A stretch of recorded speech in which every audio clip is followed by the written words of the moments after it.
드디어 왔습니다. 아합의 시대까지 왔습니다. 사실 지금까지는 이제 대개 열왕기상이 이스라엘이 남북으로 갈라졌을 때 북왕국 이스라엘에 초점이 많이 맞춰져 있습니다. 근데 그 앞에 여로보암부터 계속해서 우리가 보았습니다. 근데 그 왕들은 그렇게 크게 중요한 왕들이 아니에요. 심지어는 북왕국 이스라엘에서 가장 외부로 많이 알려졌던 강성한 나라를 만들었던 오므리 왕조차도 별로 얼마 써 있지 않습니다. 그렇지만 그의 아들 아합의 시대는 열왕기상 16장에서부터 끝장 22장까지 6장에 걸쳐서 그의 시대의 이야기가 나옵니다. 그러니까 이 아합을 가장 조명하고 싶어요. 성경에서는 하나님께서는 그 아합 시대의 삶을 우리에게 보여주고 싶습니다. 아합의 시대가 되면 북왕국 이스라엘은 완전히 새로운 시대로 들어가게 됩니다. 아마 이스라엘의 왕들 중에서 가장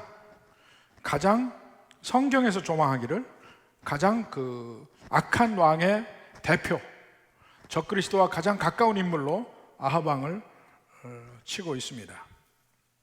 드디어 악의 시대가 열립니다. 근데 사실은 그냥 세상적 관점에서 보면 그 아합 왕의 시대가 별로 문제가 없어요. 그가 사마리아에서 얼마 동안 통치합니까? 22년 동안 통치해요. 22년 동안. 아주 긴 세월입니다.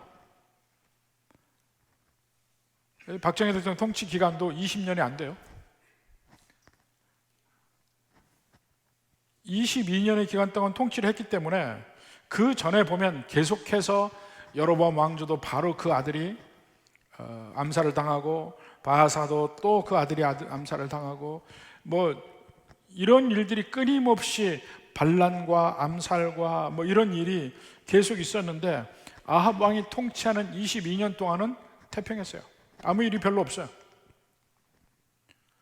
그 아버지 오므리 왕이 이미 시돈의 왕과 서로 결혼 동맹을 맺기 시작합니다. 그러니까 아합 왕이 정략 결혼을 하죠. 그 시돈의 왕인 엣바할과 제사장이기도 한 그와 그의 딸 이세벨과 결혼하게 됩니다. 그러니까 그 경제적인 면에서도 시돈과 함께함으로 대단히 경제적으로 풍요로운 나라도 세우게 됩니다. 정치적으로도 안정됐고 경제적으로도 풍요롭고. 그런데 성경은 그러한 세상적 관점이나 정치적 관점으로 그 아합 왕의 시대를 보고 있지 않습니다. 오히려 예언적 관점으로 보고 있어요. 거기 보시면 30절 보십시오. 오므리 아들 아합이 그의 이전의 모든 사람보다, 거기 이전의 모든 사람보다, 모든 왕들이죠, 그들보다 여호와 보시기에 악을 더욱 행했다. 특출나게 악했다. 이런 얘기입니다. 그럼 그 전의 왕들과 차이점이 뭐냐면 그 전의 왕들의 악은 언제나 기준이 여로보암이었습니다. 여로보암의 길로 행했다 이렇게 나옵니다. 근데 여로보암의 길이 뭐냐면 북왕국 이스라엘 백성들이 예루살렘에 가서 예배를 드리다가 그쪽으로 넘어갈까 봐 거기를 차단하고 예배 처소를 북쪽에 만들죠. 그래서 금송아지를 만들고 이것이 너희를 애굽에서 인도해낸 신이라고 이야기를 합니다. 우상을 만들어서 숭배하는 죄가 여로보암의 죄인데 아합은 전혀 다른 새로운 죄, 하나님을 금송아지 우상으로 만드는 그 죄가 아니고 완전히 다른 신을 섬기게 하는 죄를 범합니다. 이때 처음으로 이 북왕국 이스라엘에 들어오는 이방 신이 바알이에요. 바알 숭배하는 일. 이세벨의 아버지의 이름이 엣바할이죠. 바알의 사람이다, 바알과 가까이 있다, 이런 뜻이에요. 그 바알 숭배의 사상이 들어옵니다. 그 소를 숭배하던 것과는 완전히 결을 달리하는 훨씬 더 악한 죄. 이세벨이 북왕국 이스라엘로 시집 오면서 그 바알 숭배 신앙을 가지고 와요.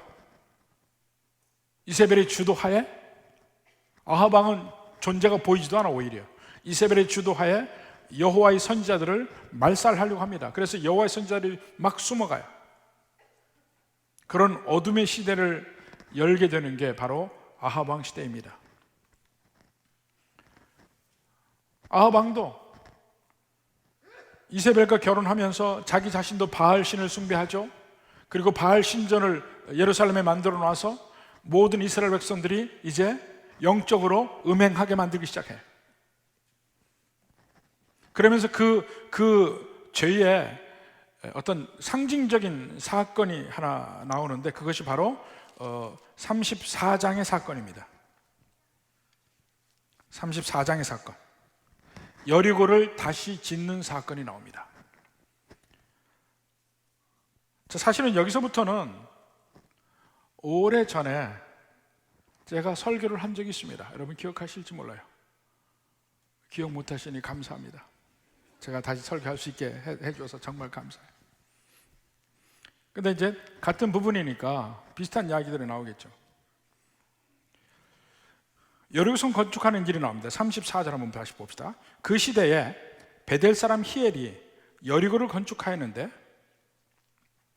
자, 베델 사람 히엘이 여리고를 건축한다고 할 때에 그가 자기 마음대로 했겠습니까? 아합 왕이 명령해서 짓는 거예요. 히엘은 실제 건축하는 일종의 건축회사 사장일 뿐이야. 그러나 건축주는 따로 있죠. 건축주가 누구예요? 아합 왕이에요. 그가 그 터를 쌓을 때 맏아들 아비람을 잃었고, 그 성문을 세울 때, 성문은 제일 마지막에 다는 것이죠. 다 성을 쌓고 제일 마지막에 성문을 답니다. 성문을 세울 때 막내 아들 수굽을 잃었다. 여리고는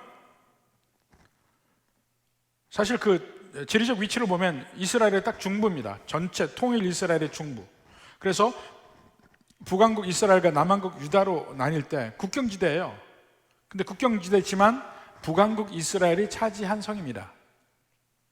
그리고 여리고성은 이 지리적으로 아주 중요한 위치에 있습니다. 우리나라로 이야기하면 뭐 천안일 수도 있고 대전일 수도 있고 이런 그 지리적 요충지예요. 요단강만 건너가면 바로 거기에 애굽에서부터 바벨론까지 통하는 왕의 대로가 나 있죠. 거기 바로. 그리고 강을 건너 다시 오면 여리고성을 거쳐서 예루살렘으로 가고 각 곳으로 갈 수 있는 아주 교통의 요충지입니다. 바로 거기이기 때문에 예로부터 여리고성은 난공불락의 성으로 지었어요. 왜냐하면 그만큼 거기를 차지하려고 하는 세력들이 많으니까. 그 출애굽 당시에 여리고성을 공략할 때도 그 성은 난공불락이었습니다. 하나님이 그 성을 무너뜨렸기 때문에 그렇지 이스라엘 백성들의 힘으로는 무너뜨리기 거의 불가능한 성이었어요. 근데 하나님이 그 성을 무너뜨린 뒤에는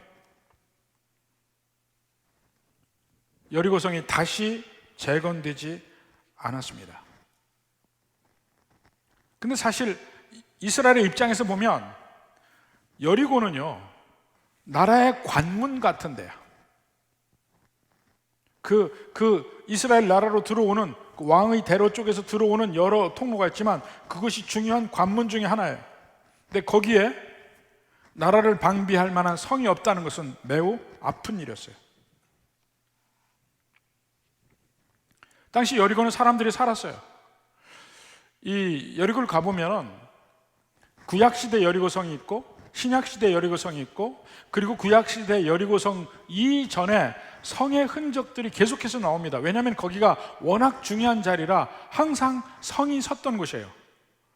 그런데 이스라엘 백성들이 가나안 공략한 이후에는 여리고에 성이 서지 않았습니다. 사람이 살고 있음에도 불구하고. 그리고 그 땅은 그 메마른 가나안 땅 중에서 일종의 오아시스와 같은 역할을 해요. 그 여리고성의 또 다른 이름은 종려의 도시였어요. 종려도시, 종려시.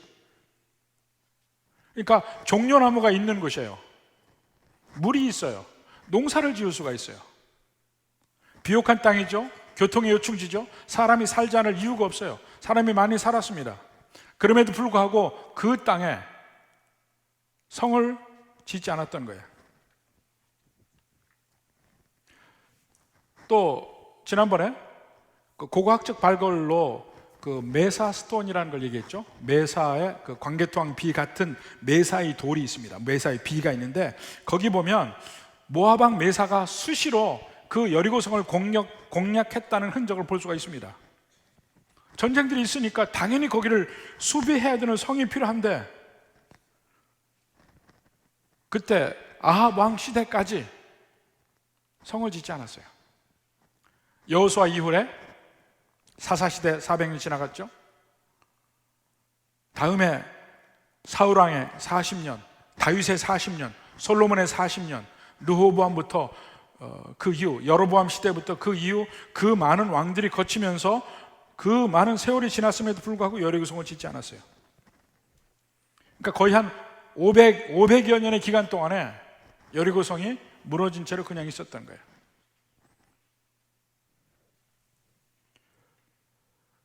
그 여리고성을 다시 지을 필요성을 그 전에 왕들이 느끼지 못했을까요?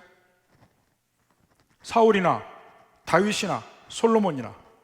사실 솔로몬 같은 경우는 이스라엘의 각 곳에 토목공사를 많이 했습니다. 각 곳에 요새를 다 정비하고 새로 짓고 그 정비하는 것이 너무 노역이 심하다고 해서 반란이 일어날 때 그 반란의 대장이 여로보암이었어요. 그런데 그러한 솔로몬이 여리고성은 짓지 않았다니까.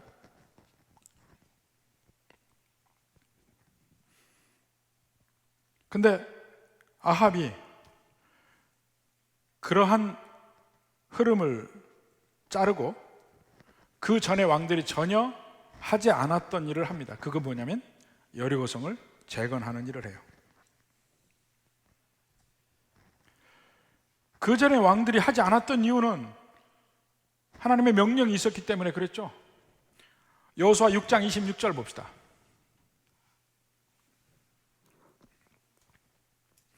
여호수아가 그때 맹세하게 하여 이르되 누구든지 일어나서 이 여리고성을 건축하는 자는 여호와 앞에서 저주를 받을 것이라.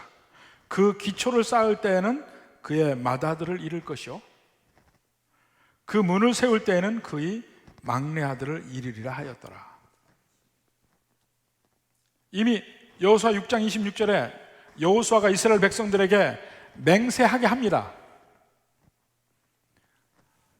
여리고성을 앞으로 절대로 짓지 않겠나이다. 만약 짓게 되면은 짓는 자는 여호와 앞에 저주를 받아서 기초를 쌓을 때 맏아들을 잃을 것이요 문을 닫을 때는 막내 아들을 잃을 것이라. 맏아들과 막내 아들만 잃겠습니까? 기초를 쌓을 때는 제일 초창기예요. 그러니까 맏아들이 잃게 되는 거예요. 성문을 다 성을 짓고 마지막에 성문을 달 때는 막내 아들 잃어요. 무슨 소리입니까? 그 중간에 계속 건축되는 과정 중에 아들을 다 잃는다는 얘기야. 하나도 남김없이. 그 집안이 멸절한다는 이야기입니다. 그 저주가 있어요. 그러니까 사울이든 다윗이든 솔로몬이든 그 일을 안 한 겁니다. 왜냐하면 하나님이 왜 그 성을 짓지 말라 했느냐 하면 그 여리고성의 무너진 성벽 자체가 여러 가지 것을 보여줍니다. 그 역사적 사실을 증명하고 있어요. 제일 먼저 하나님의 심판을 보여주고 있어요. 그 견고한 성 여리고성도 하나님이 무너뜨리면 얼마든지 무너질 수 있다는 거예요. 하나님이 그 모든 시대를 참으시지만 참지 않고 마침내 하나님의 때가 오면 마침내 정령 이와 같이 견고한 성 여리고성이 무너지듯이 심판을 받는다는 얘기입니다. 그러니까 그 여리고성, 무너진 여리고성을 수없이 많은 사람들이 거기 지나가요. 교통이 요충지기 때문에 이스라엘에 들어오는 사람들 다 거길 지나가요. 지나가면서 무너진 여리고성을 보면서 하나님의 강력하심을 먼저 느끼고 가는 겁니다. 여리고성은 인간의 강함을 상징해요. 인간들아, 너희가 얼마나 강하냐? 나를 이길 수 있느냐? 이게 무너진 여리고성이 인간들에게 하는 말입니다. 두 번째는 그 심판과 구원은 동전의 앞뒷면인 것 같죠? 하나님의 구원을 이야기를 해요. 여리고성을 무너뜨리는 것은 하나님이 하셨어요. 그리고 이것은 오직 믿음으로만 무너뜨릴 수 있는 거였습니다. 하나님의 약속을 믿고 그 여리고성을 매일 한 번씩 7일 동안 도운 바로 그 사람들, 믿음의 표현이죠. 내 믿습니다 하고 아무것도 안 하는 게 아니에요. 거기 여리고성 돌았어요. 마지막 7일째는 7바퀴 돌았어요. 사람들이 보기에는 우스운 일이죠. 성이 무너지는 것과 거기 7바퀴 도는 것과 무슨 관계예요? 믿음의 관계입니다. 하나님이 말씀하셔서 순종하는 관계예요. 광야의 노뱀을 높이 들어서 그 노뱀을 보는 것과 내가 지금 독사에게 물려서 독사의 독이 퍼지는 것과 무슨 관계예요? 믿음의 관계일 뿐이에요. 우리 논리적으로는 설명이 안 되는 그런 하나님의 명령과 역사가 있는 것입니다. 대부분의 경우 사실은 논리적 관계가 있는데도 불구하고 인간들은 그걸 못 알아차려요. 너의 행복을 위해서 내가 명령한다 얘기하면서 뭐라고 그래요? 원수를 사랑하라 그래. 무슨 소리입니까? 펄쩍 뛰죠. 인간은 원수를 사랑하면 마치 내가 손해보는 것 같아. 내 행복과 원수를 사랑하는 것과 관계가 없는 것 같아요. 그런데 하나님의 명령대로 순종하면 정말 내게 복이 옵니다. 미움이 사라지고 내 마음에 천국이 다시 오게 되는 것이에요. 관계가 있어요. 관계가 있는데 그 순종은 하나님이 계속해서 경험하게 합니다. 처음 해볼 때는 전혀 관계가 없는 것 같거든. 여리고성이 무너지는 것과 우리가 도는 것은 전혀 관계가 없는 것 같아. 그래도 하나님의 말씀이니까 순종하면 하나님이 역사하신다고요. 광야의 노뱀을 보는 것과 내가 독사의 힘을 이 독에서 풀려나는 것과 관계가 없는 것 같지만 하나님이 말씀하시니까 순종해보는 거예요. 하나님의 모든 명령이 우리가 이해해서 순종하는 거 아닙니다. 하나님의 명령이니까, 하나님의 말씀이니까 순종하는 거예요. 그냥. 그 다음에 경험은 나중에 하게 돼 있어요. 여리고성이 무너지는 경험, 내가 독사의 독에서 해독되는 경험, 이 경험은 나중에 하게 돼 있어요. 근데 왜 그렇게 되는지는 전혀 알지 못해요.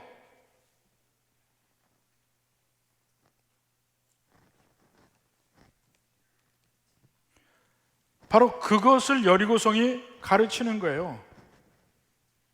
약속의 땅을 얻는 건 오직 하나님의 능력으로만 되는 것이고 하나님의 말씀에 순종할 때만 된다. 이것을 무너진 여리고성이 하나님의 심판과 구원을 같이 얘기하고 있습니다. 바로 그 목적으로 무너진 여리고성을 세우지 말고 그냥 두라고 했습니다. 그러니까 하나님은 이 여리고성이 다시 세워지는 걸 원치 않는 거예요. 무너진 여리고성은 이스라엘이 외적의 침입에서 지켜질 수 있는 이유는 강력한 성이 아니고 하나님께서 지켜주셔서 그들이 안전하게 살 수 있다, 이걸 증거하는 겁니다. 이스라엘의 안식은 오직 하나님을 믿는 믿음만 있으면 된다. 믿음에 달려있다. 이걸 가르치는 산 교과서가 여리고성, 무너진 여리고성이에요. 근데 그렇게 해서 500여 년 동안 그걸 지켜왔어요. 근데 아합이 왜 다시 지으려고 할까요?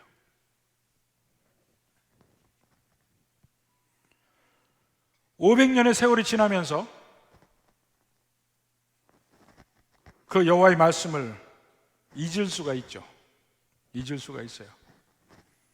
아니, 성경 말씀이 이렇게 있는데 여호수아서 찾아보면 되지.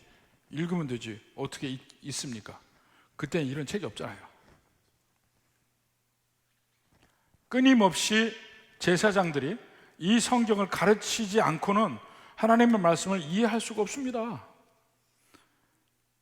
중세 시대도 봐요. 지금 이제 1월 달에 되면 우리 터키 그리스 갑니다만은 거기 교회들을 보면 그 동굴 속의 교회에도 전부 성화들이 그려져 있어요. 그 장식 때문에 그린 게 아닙니다. 성경은 아무나 읽을 수 없습니까? 이 벽화를 통해서 성경의 이야기를 다 그려놓고 그걸 보고 성경의 말씀을 설명하는 거예요. 책이 없으니까. 지금 우리는 엄청나게 편리한 시대에 살고 있어요. 모든 사람이 책을 가지고 있잖아요. 근데 옛날에는 이 인쇄술이 발달하기 전까지는 그 성경이 유대인들 말하면 회당에만 성경이 있어요. 교회에만 성경이 있고 너무 커서 못 가지고 다녀요. 구약 성경 두루마리로 되어 있잖아요. 이렇게 이 성경 하나, 두루마리 하나가요 가죽으로 되는데 이렇게 안아도 하나 못 안아요. 무겁고 양쪽 봉으로 되어 있고, 이사야서 같은 건 이 두루마기가 2개 내지 3개가 되어 있어요. 이사야서 하나에 66권은 진짜 66개의 두루마리가 있어요. 그 이상으로. 그러니까 성경 하나가 방 하나 차지하는데 한 번 나와서 읽을 때마다 그 두루마리를 가지고 나와서 떼고 나와서 양쪽에 봉을 들고 나와서 한쪽을 말고 한쪽은 풀고 해가면서 읽어야 돼요. 그래서 앞에서 성경을 읽어주는 사람이 읽어야 비로소 듣고 그런 내용이 있구나 아는 거예요. 그 성경을 어떻게 읽습니까 이거는? 그래서 벽화로 남기는 거예요. 근데 그보다 훨씬 전에 BC 1500년, BC 1000년 이때쯤에 그들이 어떻게 하냐고요. 그래서 하나님의 산 교육으로 무너진 여리고성을 보여주면서 그때 있었던 일을 거기서 교육하고 가르치고 상기시키는 거예요. 그럼에도 불구하고 아합은 그때 500년 전 말씀 다 잊어버린 거예요. 하나님의 말씀을 잊으니까 말씀과 관계없이 살기 시작해요. 옛날에 언젠가 그런 말이 있는지 모르지만 난 못 들었다. 근데 사실은 이런 변명은 통하지 않습니다. 하나님이 일단 선포하신 말씀은 그 대상이 들었던 안 들었던 관계없어요. 그 선포한 말씀대로 그 권능이 이루어집니다. 우리가 열심히 복음을 증거해서 복음을 듣지 않아 본 사람이 없도록 열심히 복음 증거를 하지만 못 듣는 사람 있어요. 신라시대 사람도 못 들었고 수없이 많이 있습니다. 그들이 변명할 수 있느냐? 변명할 수 없습니다. 하나님의 말씀은 이미 선포되었고 이것을 들은 사람, 못 들은 사람 관계없이 선포된 하나님의 말씀은 시행되게 되어 있어요. 여호수아 6장에 나온 이 말씀은 그대로 시행되게 되어 있어요. 천지는 없어지겠으나 내 말은 없어지지 아니하리라. 그대로 시행된다는 얘기입니다. 우리 하나님의 백성들이 죄 가운데 있는 여러 가지 이유가 있지만 가장 먼저 하나님의 뜻이 무엇인지를 모릅니다. 알려고 하지 않고 마음대로 살아요. 은혜 받은 사람들의 첫 번째 표징이 뭐냐면 하나님의 뜻을 알고 싶어요. 그래서 성경을 읽어요. 하나님의 은혜가 없는 사람들의 특징은 성경은 교회 올 때나 가지고 오는 거. 어떤 사람들은 아예 차 뒤에다가 던져놔.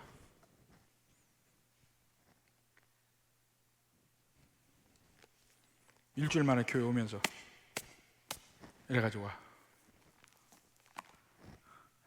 저는 사실 전 개인적으로 얘기합니다. 이 성경책에 이게 짚어 있는 걸 별로 안 좋아해요. 이건 가지고 다니는 용이지 보는 용은 아니야. 제가 짚어 있는 거 보려고 하니까 이게 잘 펴지지도 않고 자꾸 겨울 같은 때는 이 짚보를 대면 손이 시렵고 깜짝깜짝 놀래요. 그래서 별로 읽는데 도움이 안 돼. 근데 굳이 다 짚어 있는 성경책을 구하는 이유는 뭡니까? 가지고 다니기 좋으라고. 읽기 좋으라고가 아니야. 가지고 다니기 좋으라고. 당장에 내일 짚어 있는 성경 다 바꾸라는 얘기는 아닙니다. 근데 개인적인 성향이 그렇다고요. 이 성경을 읽어야 되지 들고 다니는 목적으로만 가지고 다니면 되겠어요? 읽어야지. 성경을 안 읽으니까 하나님의 말씀을 몰라요. 모르니까 말씀을 어기는 일도 담대하게 행해. 나 하나님 말씀 몰랐습니다. 아니요, 써 있는 거는 그냥 그대로 시행이 돼요. 어기고 싶으면 어기고, 잊고 싶으면 안 읽어도 되고. 그렇지만 하나님의 뜻은 그냥 이루어지고 하나님의 심판도 그냥 이루어져요. 아합의 죄는 여리고 성을 다시 짓는 죄가 뭐냐 이거예요. 이제는 하나님을 의지하지 않고 자기 힘에 의지하겠다는 선포예요. 거기가 성이 없다니 무슨 소리냐 이거예요. 하나님은 이스라엘이 하나님을 의지해서 하나님의 보호를 받는다는 것을 보여주기 위해서 성을 여리고성 무너진 채로 뒀는데 아합이 그 성을 세우는 거는 아니, 난 거기에 더 이상 의지하지 못하겠다 이거예요. 내가 왕이니까 내 나라를 내가 지키겠다.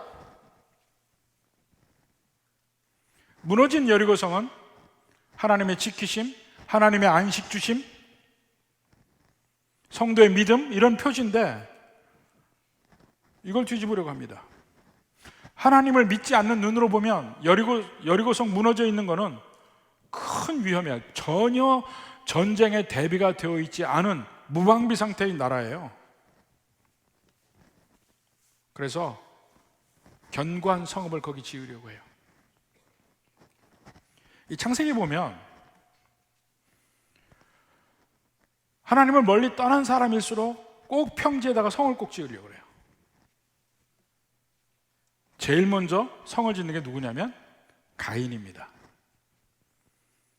가인이 평지에다가 성을 짓고 자기 아들의 이름을 붙여요. 에녹성이라고. 바벨 평지에 있습니다. 신할 평지에 바벨탑이 세워집니다. 근데 참 이상하게 하나님을 만나는 곳은 언제나 산 위예요. 산 위. 에덴 동산도 산 위에 있어요. 거기서부터 4개의 강이 나가니까 사방으로 강이 나간다는 얘기는 뭡니까? 거기가 제일 높다는 얘기죠. 에덴 동산은 산 위에 있어요. 성전도 시온산 위에 있습니다. 시온산 위에. 이 하나님을 만나는 것은 저절로 하나님이 높이 세워진 곳에 인간이 거기서 하나님께 예배를 드려요. 사실 그것을 다시 복제판을 만들려고 한국 교회도 상당히 많은 부분 이 언덕 위에다 교회를 세웠습니다. 교회마다 전부 이렇게 높이 올라가야 돼요. 계단을 올라가든가 언덕으로 올라가든가 다 그렇게 해놨어요. 마치 산 위에 올라가는 것처럼. 근데 그거는 이제 옛날에 한국교회에서 했던 일이고 요즘은 들고 나기가 편해야 되거든. 근데 하여튼 그런 상징성이 있는 거예요. 성을 쌓아, 자기의 성을 쌓아. 내가 내 것을 지킨다. 이게 가인의 에녹성이고 하나님처럼 된다. 이게 바벨성이고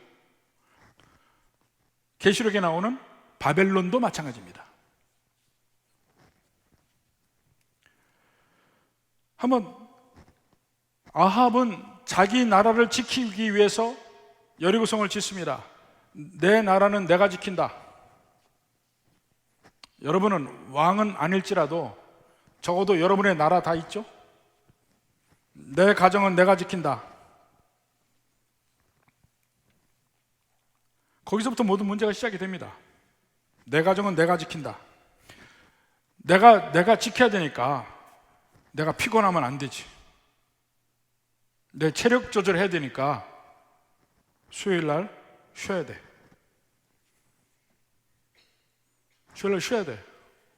내일도 열심히 일을 해야 되는데 주중에 어떻게 교회를 나와요?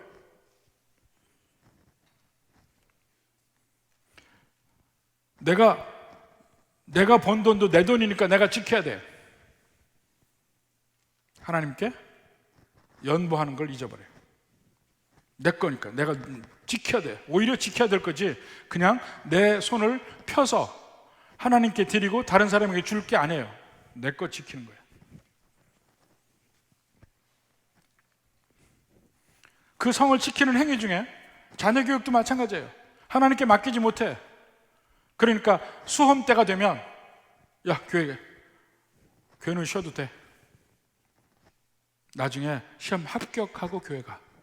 근데 합격하면요 안 가요. 미안하지만. 그리고 그때부터는 여러분 마음대로 안 됩니다. 그 아이가 오히려 어려울 때 하나님을 믿고 의지하는 법을 배우지 않았는데 어려움이 없어진 상태에서 뭐로 하나님 믿어요? 대개 믿음의 출발은 내가 어려울 때 하나님께 무릎 꿇고 기도하면서 믿음의 시작이 되거든. 그걸 가르치지 않는데 너는 네가 지키는 거야. 열심히 공부해. 이걸 가르치는데 각자의 여리고성이 다 있어요. 또 어떤 분은 우리 교회는 내가 지킨다. 이때부터 이제 교회에 문제가 생기기 시작하는 거야. 내가 지켜야 되니까 내 방식대로. 아합이 자기 왕국을 자기가 지키기 위해서 여리고성을 세웁니다. 드디어 여리고성이 견고하게 웅대한 모습으로 다시 쓰기 시작해요. 마치 옛날에 바벨탑이 세워진 것처럼 인간의 위대함, 특히 아합의 위대함이 거기서 보여집니다. 자, 아합 왕이 여기 있으므로 이스라엘 땅에 들어올 때는 분명히 아합 왕이 있음을 알고 고개를 숙이고 들어와라. 이게 웅대한 여리고성이 보여주고 있어요. 아합 왕의 업적이 그 전에 어느 누구도 이것을 지은 사람이 없다 이거예요. 그러면 아합 왕이 자기의 업적을 드러내고 자기 힘으로 자기 나라를 지키려고 이렇게 세울 때 원래 하나님의 무너진 여리고성은 어디 갔어요? 하나님이 실패했습니까? 아니요. 두 번째 아합이 세운 여리고성이 무너졌습니까? 안 무너졌어요.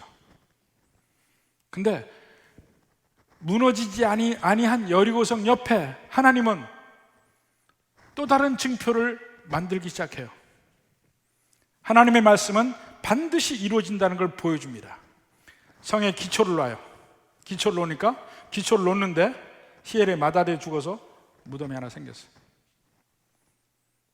어느 정도 다 보를 하고 성문을 거의 쌓고 나니까 둘째 아들이 죽어서 무덤이 하나 더 생겼어요. 옛날에는 애도 많이 낳았잖아요. 아마 무덤이 아마 7, 8개 됐을 거야. 마지막에 성을 다 완성하고 마지막 성문을 딱 닫을 때 막내 아들까지 죽었어요.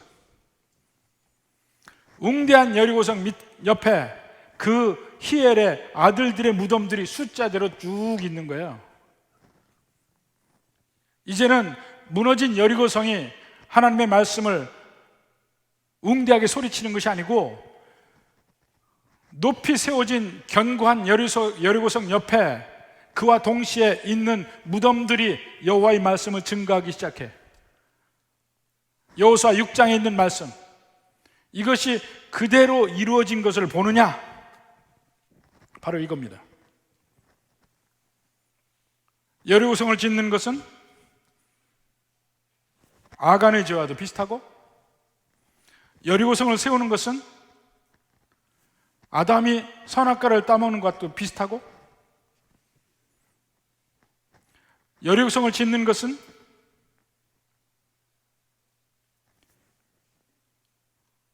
요셉이 만약에 보디발 장군의 부인을 범했다면 그것과도 비슷한 거예요. 다 같은 거예요. 내 뜻대로 내가 이루어서 나의 왕국을 만들겠다, 내가 높이 되겠다, 이런 걸. 여러분이 열심히 일을 해서 돈을 많이 벌 수도 있습니다. 열심히 투자해서 돈을 벌 수도 있고, 승진도 할 수 있고. 근데 내 인생에 내가 이룬 많은 것들, 나는 이렇게 성공한 인생이야 하고 말할 때 여러분은 무엇을 이뤘습니까? 이룬 것이 무엇입니까?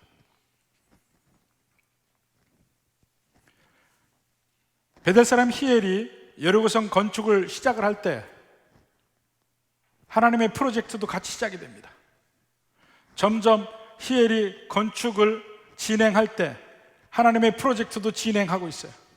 여리고성이 드디어 다 완성될 때 하나님의 프로젝트도 완성이 됩니다. 그 옆에 아들들의 무덤이 숫자대로 다 있게 되는 거예요. 이제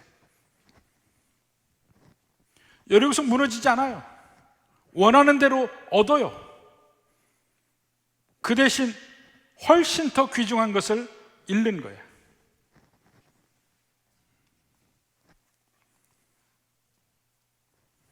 다 지어진 여리고성 앞에서 기쁨의 웃음을 웃을 수 있겠습니까? 히엘이? 많은 사람들이 이와 같아요. 하나님을 믿고 의지하는 것과 달리 기어코 내가 원하는 것을 얻겠다 하고 그 길을 갈 때 많은 사람들이 더 귀중한 것을 잃습니다. 아이를 잃고, 가정을 잃고, 형제를 잃고, 이웃을 잃고, 진짜 행복을 잃고. 성벽 옆에 무덤이 하나님의 말씀을 외칩니다. 저주로다. 하나님의 은혜와 믿음으로 살기를 거부한 자들아, 오직 자기 뜻대로, 자기가 원하는 대로 자기만의 삶을 살려고 하는 자들아, 너희에게 저주가 있을지어다. 아합은 자기가 원하는 거 다 이뤘습니다. 그러나 그 옆에 하나님의 말씀은 더욱 빛나는 거예요. 거기 여리고성이 있고 그 성 밖에 무덤들이 뭘 증명하느냐 이거예요. 또 다른 성문 밖에 무덤이 있습니다. 여리고성 말고 예루살렘 성문 밖에 무덤이 있어요. 예수님의 무덤이죠. 여리고성이 히엘의 아들들의 피로 세워졌다고 할 수 있죠. 근데 앞으로 오게 될 새 예루살렘 성도 예수님의 피로 세워지는 거예요. 여리고성은 외부의 침입에 막기 위해서 언제나 견고한 성문이 닫혀져 있습니다. 그런데 새 예루살렘 성은 언제나 열려있는 성이 될 거예요. 스가랴서 22장 4절 봅시다. 스가랴서 2장 4절. 이르되 너는 달려가서 그 소년에게 말하여 이르기를 예루살렘은 그 가운데 사람과 가축이 많으므로 성곽 없는 성읍이 될 것이라 하라. 성곽 없는 성. 5절에 여호와의 말씀에 내가 불로 둘러싼 성곽이 되며 그 가운데서 영광이 되리라. 하나님이 성곽이 되는 성, 그게 새 예루살렘 성이에요. 계시록 21장 25절 봅시다. 낮에 성문들을 도무지 닫지 아니하리니 거기에는 밤이 없습니다. 낮에 성문을 안 닫는데 밤이 없어요. 무슨 말이에요? 24시간 열려 있다는 얘기예요. 사실 성문은 여기가 성이다 하는 경계를 말해줄 뿐이지 닫아서 방비할 목적으로 세워진 게 아니에요. 천국에 있는 새 예루살렘 성은 성문이 언제나 열려 있습니다. 지킬 필요가 없어요. 인간이 세운 성은 지켜야 됩니다. 여러분의 인생, 여러분의 재물, 여러분의 모든 소유 엄청나게 힘을 써서 지켜야 됩니다. 근데 하나님을 믿고 의지하는 삶은 내가 지키는 게 아니에요. 하나님이 지켜주실 때 내 것이고 내가 누릴 수 있는 겁니다. 지금 여러분이 가진 거 누가 지킵니까? 여러분입니까? 하나님입니까?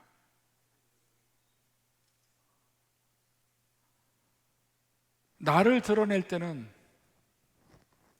모든 것이 불안해지기 시작해요. 내가 영광을 받으려고 할 때는 모든 것이 불안해져요.